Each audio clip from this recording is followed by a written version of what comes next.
My husband changed after his company got on track. He didn't even try to hide that he was cheating with another woman. When I finally pointed it out, he just laughed at me. You're trash that doesn't earn a cent. You should just be grateful I'm supporting you. Then I'll get a job. When I said that, he just laughed and told me to do as I pleased. I found employment at my husband's parent company. That's when I started my revenge on my husband. My name is Karen, a 34-year-old homemaker, and my husband Michael is 36 and runs a printing company. We originally worked at the same company. I was in the illustration department and he was in sales. We fell in love and married when I was 26. Once we were settled, he quit his job and consulted with me about starting a new company. I was unsure, so I decided to consult with our business partner, Bob, whom we had worked with before. Bob was a CEO we knew from our previous workplace. He's involved in various businesses and often handled advertising for the products his companies made. Bob supported our challenge and even invested money. I'm a fan of Karen's illustrations, he said. I couldn't find words other than gratitude. We will definitely make our company a success, just the two of us, I declared to Bob. And the two of us started running the company. Initially, we struggled, living in a small apartment, but once the company took off, we could move into a high-rise condominium. That's when my husband asked me to focus on being a homemaker. I'll hire someone else for the illustrations eventually. I want you to support me.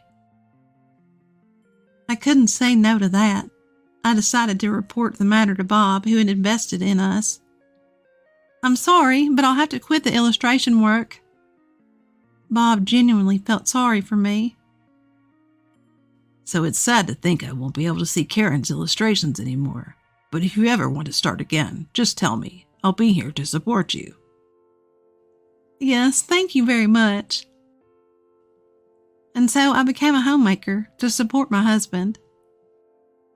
But since I love drawing, I now upload my illustrations as a hobby to Instagram. The response has been great, and this has become my secret pleasure. My husband's company continues to thrive since I left. Our lifestyle has become more prosperous accordingly. My husband has bought a new car, and he's even had suits custom made by renowned brands. I thought it was an unnecessary expense, but I guess appearance matters when you're the boss. No matter how busy my husband is, he always has dinner at home, because this was a promise between us. No matter how busy we get, he insisted we always have time just for the two of us. This was our dinner time. That's when he would share the company's future prospects with me. I felt happy just being able to support his dreams. I thought this would go on forever. The company's performance is still on the rise, but gradually I noticed a change in my husband's attitude. He stopped talking to me about the company during dinner. How's the company doing? Everything fine? Yeah. He would reply unenthusiastically. I asked persistently to know more, and he snapped back.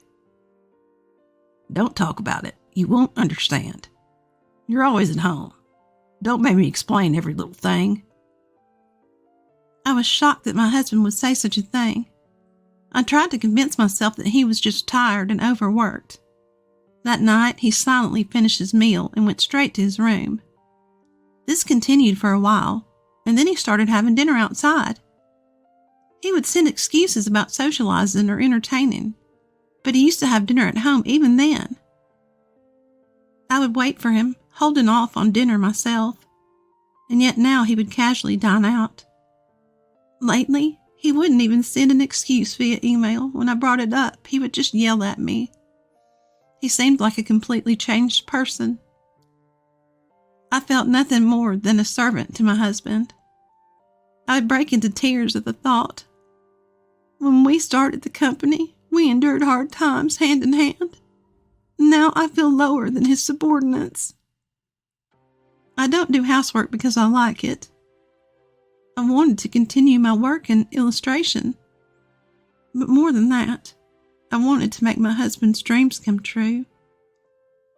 That's why I've supported him with housework. But any gratitude for that has long since vanished from my husband. While he's away, I immerse myself in my illustrations. That's the only thing that relieves my stress. As I continue, my followers increase, and there are kind words in the comments.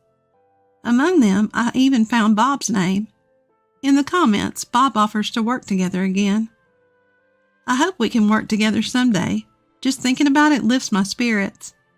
Without this hope, I might not have been able to go on. Ever since we stopped having dinner together, a rift began to grow between my husband and me. Eventually, I started to sense the presence of another woman.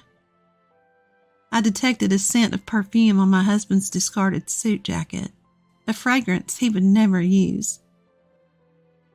When I questioned him about it, he brushed it off, saying it must have come from an acquaintance. He did so with a smirk, acting as if being caught wouldn't be a problem at all. For the first time, my long-standing sadness towards my husband turned to anger. I thought, enough with the mockery. I was left alone at home, waiting for my husband, unable to do anything but household chores. The anxiety of being left behind by society grew day by day. My friends only told me how envious they were. When I consulted my parents, they just laughed, calling it a luxurious worry. I had to face this problem all by myself. Then one day my husband came home drunk. I took care of him desperately and put him to bed. That's when I noticed a lipstick mark on his shirt. There's no way he'd come home with a kiss mark there for no reason. It was a declaration of war from the other woman. I had finally caught proof of my husband's infidelity. The next day, I showed him the shirt and confronted him. "Where were you last night? What's this kiss mark?" My husband was surprised by the kiss mark, but was unfazed by my confrontation. "I was out at a bar with friends. Must have happened then." "Right there. You'd have to take off your jacket for that to happen, didn't you notice?" "I said I don't remember." My husband stood up and slapped my cheek. I fell backward, unable to comprehend what had happened. All I felt was a hot stinging pain. "When will you get it? Who do you think's providing for us?" My husband said that and went back to his room. I watched his back, tears spilling down my face. My husband had changed. He no longer loved me. I was shattered by the harsh reality. From then on, my husband became violent whenever something displeased him. If he didn't like the meal I'd prepared, he'd throw the plate on the floor. "This tastes awful. Do you even know what I eat every day? If you want to stay my wife, you better improve your cooking skills." My husband said that and got up to leave the room. "I'll eat out. If I eat this, it'll affect my work." I chased after my husband.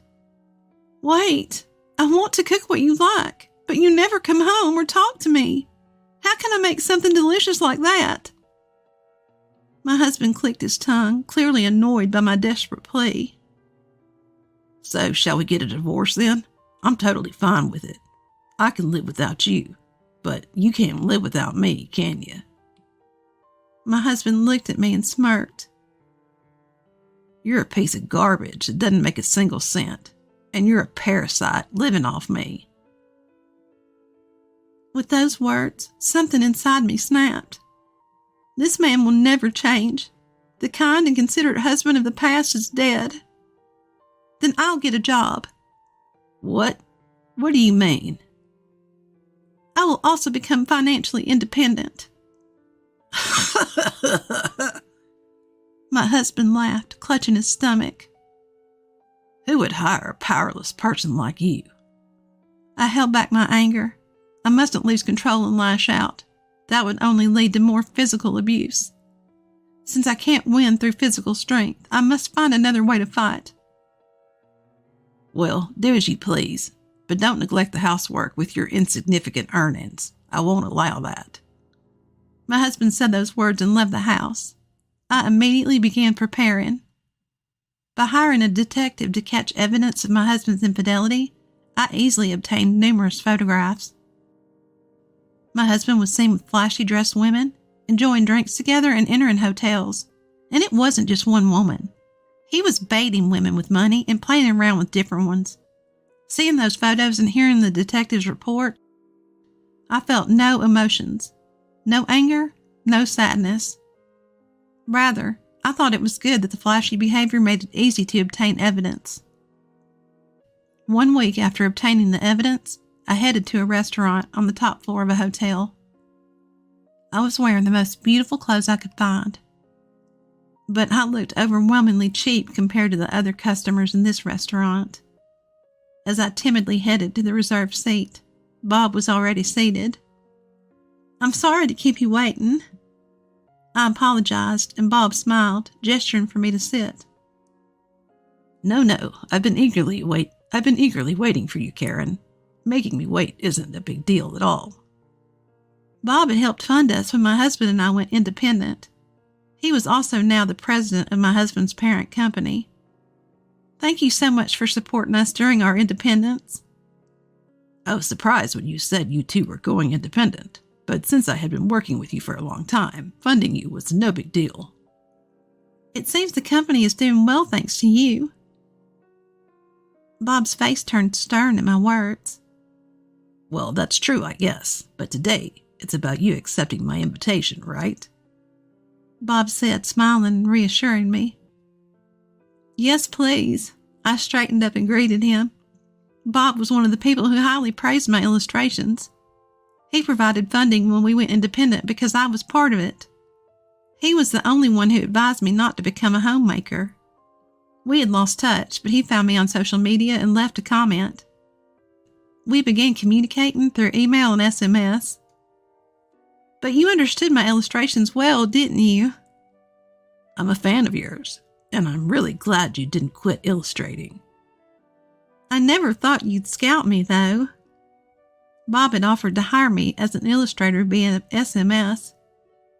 It was quite some time ago, and I had declined because of my household chores. But he kept inviting me time and again. It was a week ago when I decided to accept Bob's offer during a conversation with my husband. Bob seemed hesitant, but finally, he looked me straight in the eyes.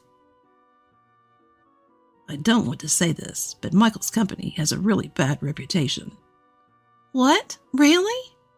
Everything I heard from my husband about his job was positive, so I was surprised to hear this from Bob.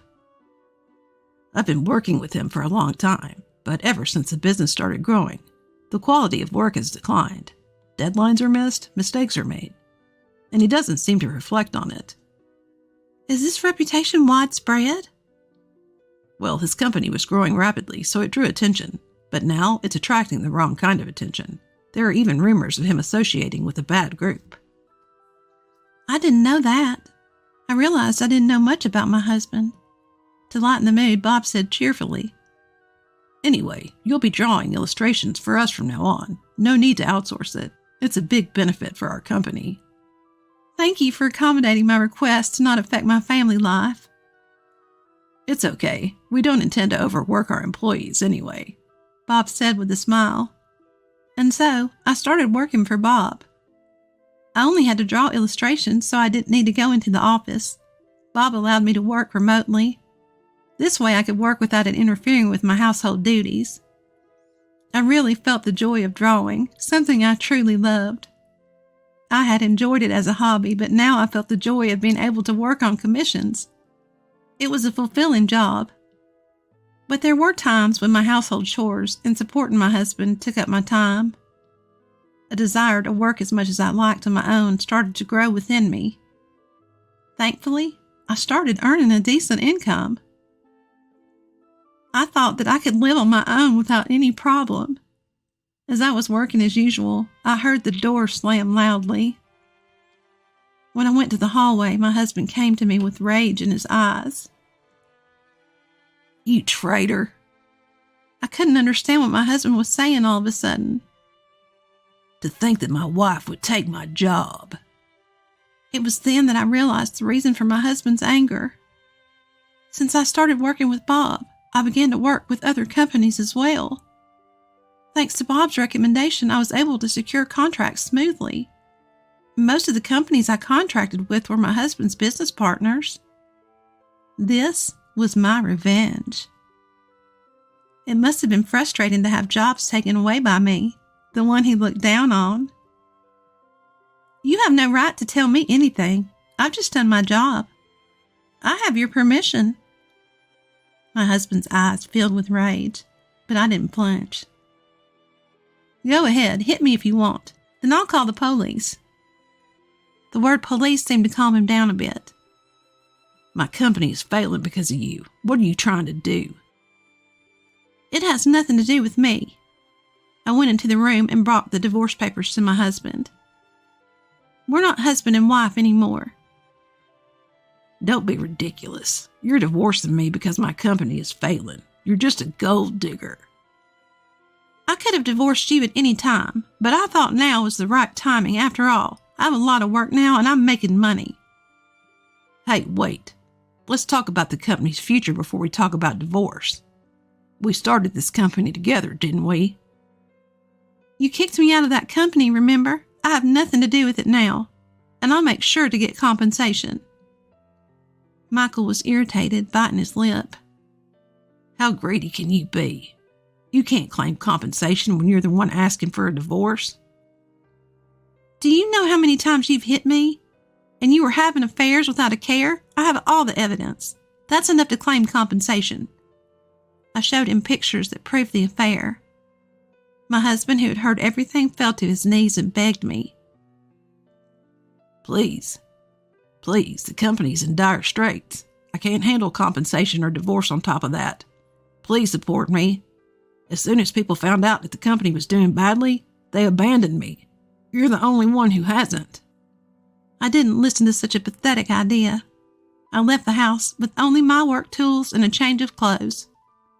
The next time I came home was when the divorce was finalized to pick up my belongings. My husband's company was making mistakes everywhere and no one wanted to work with him. To pay me compensation, he was spending his days begging. On the other hand, I started living alone, making a living drawing my favorite illustrations. I've become quite wealthy, but I live without forgetting my integrity, taking my ex-husband as a negative example.